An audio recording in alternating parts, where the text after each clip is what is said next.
I can gain size without gaining strength, and other lies we tell ourselves. Hey everybody, it's Jason Blaha here, and yesterday I saw in the comments a regular poster had chimed in that he doesn't train for strength. He doesn't believe that everyone should train for strength, but he went on to kind of give his stats and the amount of muscle he had gained and everything else training, even since listening to me. And then he went on to point out some of his lifts, stuff like he can deadlift 180 kilos, that he can incline bench with a pause 130 kilos, and so some other numbers that he threw out there. You guys kind of see what's funny about that. Because what I would say to people when they start saying things like that, the fact that you know what you can lift for any amount of reps, whether it's a 1 rep max or anything else, tells me that you have absolutely trained for strength. You know, people have this idea in their head, and I'm sorry, this is based upon old ideas that more and more data is showing just really isn't true, that there's something like a hypertrophy rep range. There actually isn't. There actually isn't. Once volume, and particularly the quality of reps, in the number of hard reps you do basically, in a workout, and the amount of muscles involved determines how much you grow. We know this now based upon the data. There have been studies now showing that when volume starts being equated, 3 rep sets build just as much size as 10 rep sets do. Now, arguably, in some cases, and I don't always agree with this, certain performance elements are going to be different, and certain types of recovery are going to be different. They're going to be different. In other words, this is one reason some people do a lot of concurrent periodization, why it's come into vogue a bit these days, particularly for slightly more advanced lifters, because as we start getting a lot stronger, we can start digging deeper into our recovery inroads in a given workout. And you know what you find is that sometimes your performance for being able to repeat a workout more often is rep range based. In other words, if you exhaust yourself with 10 rep sets and you push them to a pretty high level of workload, you can actually do 1 to 3 rep sets sooner with better performance than you could do 10 rep sets again, and vice versa. A lot of it has to do with fatigue going on in the muscle tissue. A lot of it has to do with fatigue in the nervous system and everything that don't completely interfere with the other rep ranges on a workout to workout basis.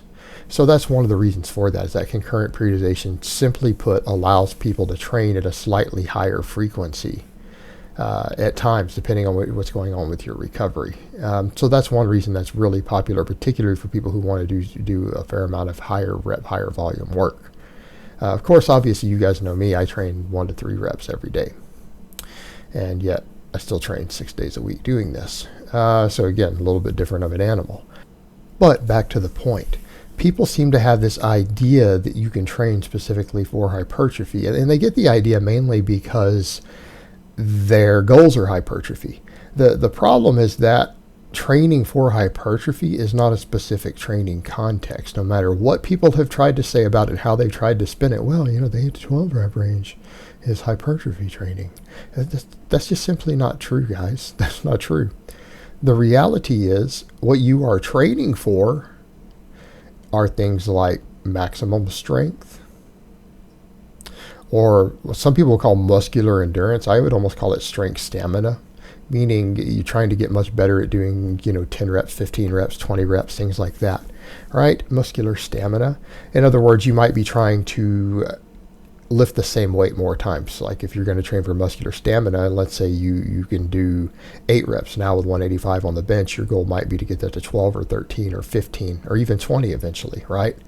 You're not necessarily training to increase the weight on the bar, but you're training to increase muscular stamina with the same weight.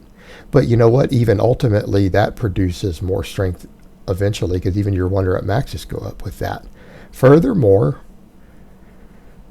what we know is that when hypertrophy is equal, things like isometric strength, which is, again, what a lot of athletes are training for, isn't dependent upon rep range training. In other words, if you train really low reps, you do get better at dynamic movements, right? If you train very, very low reps with a heavy weight, you will get stronger in the context of hitting something really hard. In other words, slamming against something, picking up an object and moving it one time, hitting someone, kicking someone, tackling someone. We know it works better there, but when it comes to isometric strength, the strength doesn't increase. In a lot of sports, isometrics matter. A lot of grappling, it matters, right? There are sports where isometric strength matters. Well, you know what we find there is that performance there isn't dependent upon rep ranges. It's just dependent upon, how much overall muscle you gained in regards to that. So in other words, if you use 3 rep sets versus 10 rep sets to build the same amount of muscles, their carryover to isometrics is pretty even as far as a lot of that goes. But here's what it all comes down to. All of them produce hypertrophy. All of them produce hypertrophy. And it's, again, what we're seeing more and more now, it's not even just about the volume, it's about the volume of quality reps. And in other words, 3 5-rep sets that are taken real close to failure versus 3 10-rep sets that are taken real close to failure, and you're using the appropriate weights for each, actually will produce very similar hypertrophy effects. The reason some of that higher volume triples produce higher hypertrophy to like the 3x10, it doesn't have to do with the fact that they matched volume so much as they matched the amount of quality reps. Because if you're able to do 7 sets of 3, you're not getting anywhere near a 3 rep max on the first few sets, right? So those are still actually fairly lower quality sets in terms of actual quality hard reps. And that's what a lot of it comes down to. That's what gives you hypertrophy, quality hard reps. But as you gain hypertrophy, you're either going to have to continually increase the reps or you're going to have to be adding weight to the bar. Hypertrophy is just a side effect of doing hard reps that involve the muscles that you are working at appropriate volumes. And it's still enormously correlated with strength. Now, the rep ranges matter because of the weight on the bar. It matters for maximum strength in a dynamic environment, but it's not as big as people would think. In other words, a person who built the same amount of muscle on a bench press or a squat with 10 rep sets versus 3 rep sets, the 3 rep set people are going to have slightly higher 1 rep maxes. They're going to have slightly higher 1 rep maxes, but they're not going to be enormously mind-bogglingly different, right? It's not like you're going to squat 600 if you do one style and only 500 with the other. It might be closer than that. It might be like 560, 570 if you had done it with a higher reps for the same amount of muscle. But in other words, it's not as big of a gap as people would think it is. So ultimately, what you have to realize, the side effect of all of this training is hypertrophy. You are training for performance elements, right? You are training to gain strength. You are training to gain muscular endurance. But you are not training for hypertrophy. That's a side effect of it. Now, again, that could be your goal, but the thing is, every one of those training goals, those performance elements, will still produce hypertrophy. And that's because you cannot separate that. Because outside of neurological differences, right? Outside of neural efficiency and things like that and learning movement patterns, most of your strength gains come from hypertrophy. So in other words, a person who trains to get stronger is going to get bigger. Now, that doesn't mean every person is going to lift the same weight who gains the same amount of muscle, because it doesn't work that way. And there are definitely genetic outliers, and that's what skews it, is that when you have genetic outliers or people who maybe don't train quite all of their show muscles and they've got really, really good genetics, leverages, everything else for certain lifts, maybe they're shorter, they're not going to be as jacked as someone else who might even lift a slightly lighter weight at times because of that. But that person had to gain muscle for every weight increase they put on the bar. In other words, you are training for strength in one manner or another, because every person out there, even who's trying to gain size, unless they blast a ton of drugs or unless they spin their wheels and don't gain much size, what do they all have in common? They all have to get stronger.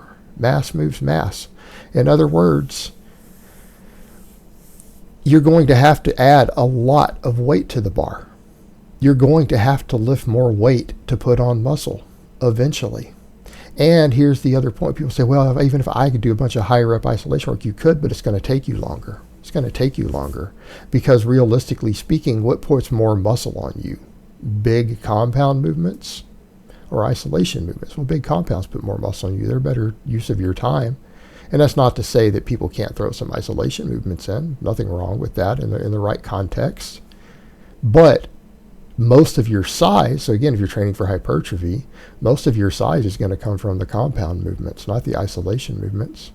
And you're going to have to increase the weight eventually. You can't bench press 65 pounds forever and get a really big chest and triceps. Eventually you might get to where you can do 100 reps with it, but you're going to get a lot bigger if you get to where you can do reps with 225 instead of doing 100 reps. That's with 65 pounds on the bar where you started. Simply put, without training for strength and getting seriously stronger, it is almost impossible to put on significant amounts of muscle mass. All right, guys, but that's really all I have to say on that today. I hope it's been informative, and I will talk to you guys next time.